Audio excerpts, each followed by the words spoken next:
to be so good at that, and the past year I cannot get it. I work every day, and I've got to knock it off. It's driving me nuts.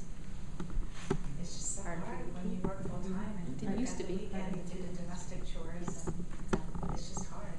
You think, that's the one rule that's the biggest gift, Yeah. too, in the Ten Commandments. It's here's a day off. They never had days off before. Right.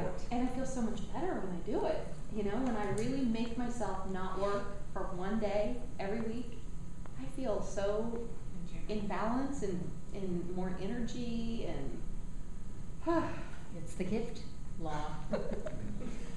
I think with me, it's the no other gods before me. Oh. That's a good one too. That for me, there's always something that's taken precedent. And I gotta sit down, I've read a book called Counterfeit Gods, which is just at that point where it's all about, and it could be good things, like our family and our wives, our husbands, our friendships, our job. I mean, it could be good things, but those become our little gods. And God becomes secondary. Or even church. Church could be, New Life Church could be my God. That's right. Coming every week and Busyness. all the busyness, doing it for reasons other than for serving God. And so it's, for me, that's when I've got to constantly put in front of me. I mean, I have a hard time on all of them, or most of them, but that one in particular is. That's going to be a thought for people too, is that idols means more than stature. It means anything that takes you away from spending time with the Lord. it can be exercise. It could be exercise. It can be money. It could also be doing a lot of volunteering at church. Absolutely. Above and beyond what God Quiet, Ruth. Come on, knock it off.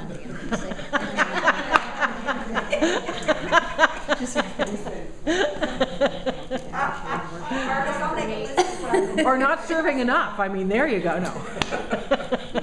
The hard one for me is the murder one.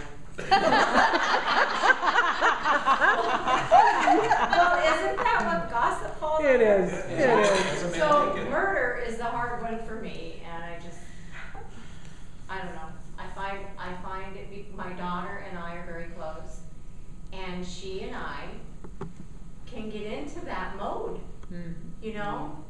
Because she's in cosmetology school, and she's constantly, mother, look at her hair. And I'm like, oh my gosh, I am not going to get into this with you. But no, that's not what I say. I go, where? I am not a good example.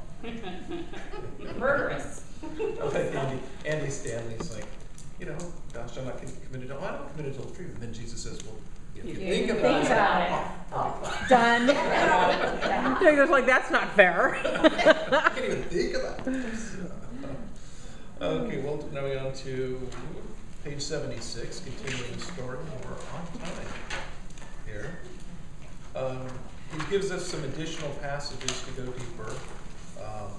The one, Matthew 22, 34 through 40 is one of my favorite passages in the Bible. And it's love God with all your heart, all your soul, all your mind, and love your neighbor as yourself. And again, I think that's the point of the whole, the Ten Commandments. Anybody have a chance to Google Jebel Musa? Yes, I did. It's pretty cool. I was so surprised. I didn't realize that there was such a question on where. Yeah. Oh, yes. I learned that with our Bible study list. Well, I just was more hammered at home. They just really don't know. But even just how desolate it was up there. It wasn't pretty. Not at all. No. And the fact that there's actually a fortress up there, and it was like, wow, someone had to carry all those rocks up there. That's what I thought too. Who did that? Who did that building? That stairway. Yeah. And that may or may not even be the actual spot. Right. But even if it's not, I mean, I'm sure the actual spot was very similar because that terrain for thousands of miles. Forever, Yeah, forever. It's very interesting. I thought it was also interesting that there is a monastery there that is the second only to the Vatican of how many manuscripts and how many Yes. things that have been found there. And actually in the 4th century, was it, that they found the oldest translation of the Bible? Yeah, one of the codex. So, Was it the yeah. Greek translation? Something like that, yeah, it was like, wow. Yeah, that kind of goes Very back to the earlier one we were talking about, the different, where the Bible came from. Mhm. So, very cool. I haven't seen Prince of Egypt. Can I just ask a question? Sure. Did you all just gather those facts from your Just by research here? Googling. Yes. Just Googled it in there and it comes up. The and- picture of The Jabal Jabal? Moses. Mhm. Yes, and then there's a lot of reading that went with it. It was very interesting. Yes. Good for our listening audience to hear. It's great. It's a lot of stuff there on that. Well, I've seen the Prince of Egypt. What did you Haven't in a think? long I time. loved it. It was a great. It has a few little things that are a little off, but for the most part, it's pretty right on. Yeah, and it's excellent. It's excellent. It's very good. It brings it to life. You know, it's always cool for me because I'm a very visual person to see it, you know, come to life a little bit. So. Yeah, I think most of us, when we think of that, we think of the movie, The Ten Commandments. That's a good one too. I love that. Yeah. Yeah. I like There's those the things. same thing. There's a lot that's right. There's some that's not. Yeah. It's good to know your Bible so you can Yeah. Yeah. differentiate between the two. So that the storyline of chapter 6, God gave the law to the Israelites so that they could reflect His character and recognize their shortcomings. Keeping God's law is not a condition of relationship with Him, but a confirmation of one. I think those are key points for this. Any other questions? We've pretty much done with this. Any questions about this chapter or starting point?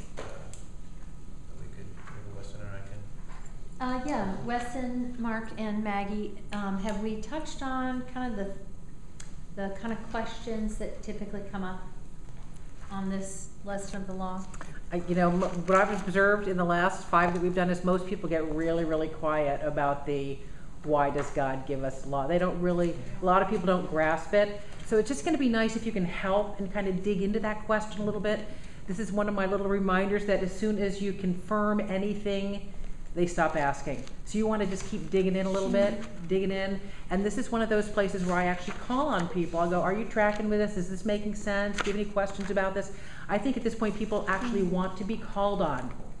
And I always tell people at the beginning, pass is always out there. You never have to say a word in starting point.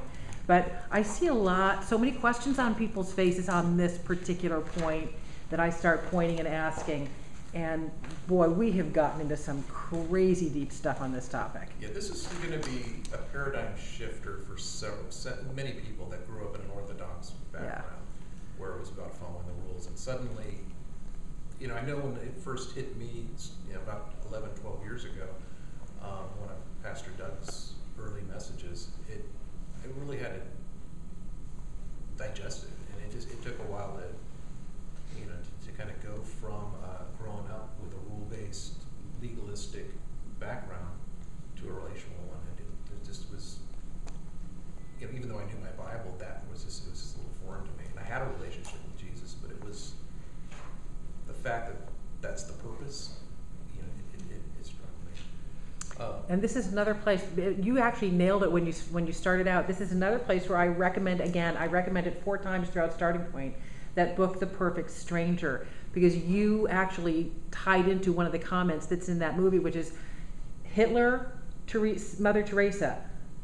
Who's good, who's bad, how do you determine all that stuff? I mean, this is a big question for people. How did God let Hitler live? And how come good people die? So all these kind of subjects come up around rules and justification and baseline foundational thinking for laws, all that stuff. So if you can send people away, if they haven't watched it at this point, ask them again to pick it up, go and watch it. It's going to answer so many questions for them.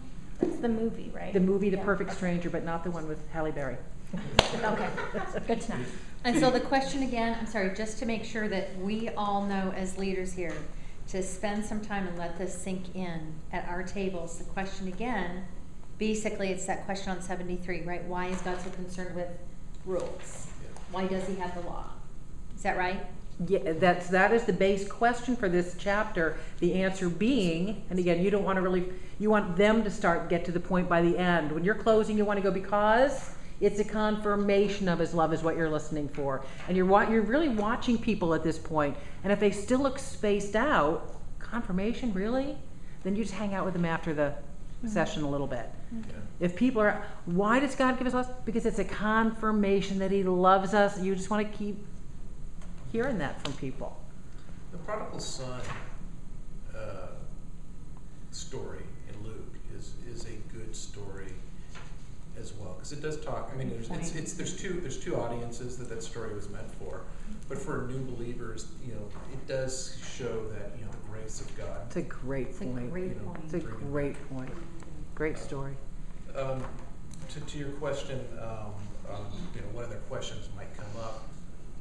One of the ones, it hasn't come up in our sessions, but the leader notes does touch on it about the sacrificial system that the Jews had, and there are on the website there is a PDF on the sacrificial system and what it was about, and we don't have time to go into it now, but it's something that you might want to just download the PDF and read up on it in case it comes up. I haven't, in the 2 sessions that I've been part of, I don't think it's come up. But once in a while you might get somebody. I know it was a question I had years ago. In fact, I even talked to a Jewish friend of mine about it. It's like, killing animals, how does that take away sin and that whole stuff. So isn't it a little barbaric? Why would God want that? So that might come up, especially if you have some PETA type folks in the group. So could happen. All right. With every question, it would be helpful if you can just think of examples and just little examples. Even if they're not your examples, like talk to your family, get some ideas. If you have a smaller group that, it's kind of quiet, when you throw some of those examples, if you can get them engaged, oh yeah, me too, I did this. With any area topic, if they talk, then they can ask more questions on the next question. It's just that one that they need, that one thing that they can identify. Yeah, me too, and then they will be able to ask some questions. Great point. Awesome, listen. All right, let's break just very briefly. We'll be back in our chairs.